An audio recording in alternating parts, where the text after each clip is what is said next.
Welcome back another video. Viewers, আজকে আমরা যে বিষয় নিয়ে আলোচনা করব সেটা হচ্ছে জমির মালিকানার একটা বিষয় নিয়ে আমরা আলোচনা করব।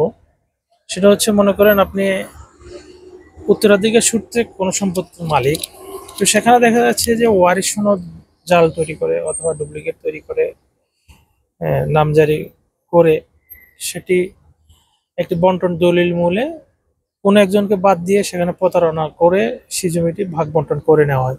এক্ষেত্রে যাকে বাদ দেওয়ার হয়েছে সে কি করবে, সে কি এই জমিটি পাবে কিনা, এই বিষয় নিয়ে আজকে আমরা আলোচনা করবো ভিডিওতে। অবশ্যই ভিডিও জুড়ে থাকবেন। তো চলুন বিস্তারিত আলোচনা। আমি আজকে একটু বাইরে আছি, আমি পরিবেশটা অনেক ভালো লাগছে যে কারণে এখানে। তো যাই হোক, যদি ভিডিওতে নয়েজ হয় তারপরেও রিকোয়েস্ট করতেছি ভিডিওটি শেষ পর্যন্ত দেখবেন।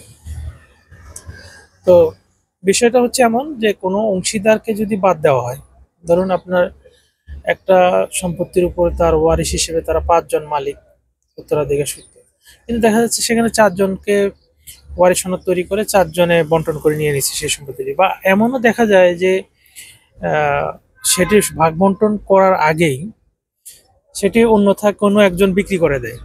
তো সেক্ষেত্রে কি সেটা বৈধ হবে কিনা সেটা নিয়ে আমরা আলোচনা করব। তো চলুন আজকে বিস্তারিত। প্রথম এখানে দুটি বিষয় আসছে।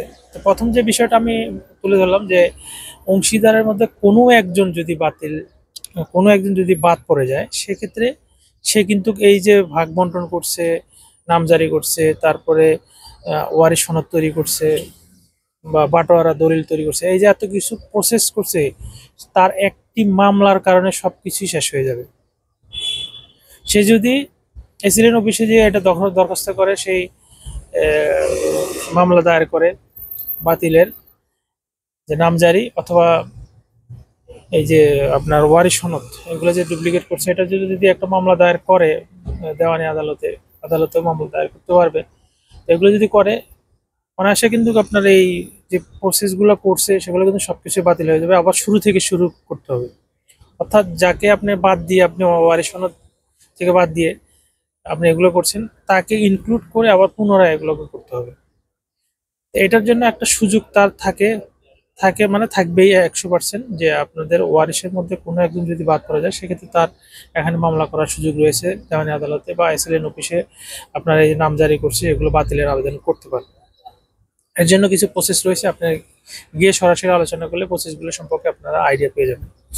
এরপরের যে বিষয়টা সেটা হচ্ছে যে দেখা যাচ্ছে যে ওয়ারিশ সম্পত্তি আপনার বন্টন করার আগেই দলিল বা নামজারি খারিজ খতিয়ান বা বাটোয়ারা দলিল করার আগে কোনো একজন বিক্রি করে দিচ্ছে, সেক্ষেত্রে সেটি বৈধ হবে কিনা। এখানে দেখুন, এখানে বাকি যারা ওয়ারিশ আছে তারা কিন্তু এখানে মামলা দায়ের করতে পারবে। আর তারা যদি মামলা দায়ের না করে, সেক্ষেত্রে এখানে তার অংশটুকু যতটুকু বিক্রি করেছে সেটি বাদ পড়ে যাবে তার অংশ থেকে। এটাও একটা প্রসেস রয়েছে। আর যে ক্রয় করবে সেও এখানে কিন্তু মামলা দায়ের করতে পারে। অনেক সময় দেখা যাচ্ছে যে ওয়ারিশগণের মধ্যে বন্টন করার আগে একজন বিক্রি করে দিচ্ছে, এক্ষেত্রে বাকি যারা ওয়ারিশ আছে তারা এটা মানতেছে না। তো এই ক্ষেত্রে যদি তারা মামলা দায়ের করে বা এই দলিলগুলো বাতিলের জন্য আবেদন করে, এটার জন্য আবেদন করতে পারবে। এটা মোটামুটি আপনার একটা দেওয়ানি আদালতের বিষয়। এখানে ধনপক্ষই আপনার রায় পেতে পারে, ধনপক্ষই, যে ক্রয় করছে সেও সুবিধা পেতে পারে এখানে, যেহেতু তার বৈধ টাকা দিয়ে ক্রয় করছে।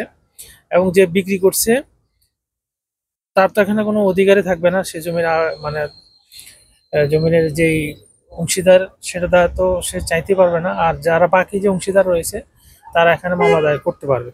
তো বর্তমানে যেই মানে প্রসেসটা সেটা হচ্ছে, আপনি যখন কোনো একটা জমি ক্রয় করবেন, সেক্ষেত্রে যদি দেখা যাচ্ছে যে সেটা বন্টন হয়নি, সেখানে আপনি যাবেন না, সেই জমিটা ক্রয় করতে যাবেন না।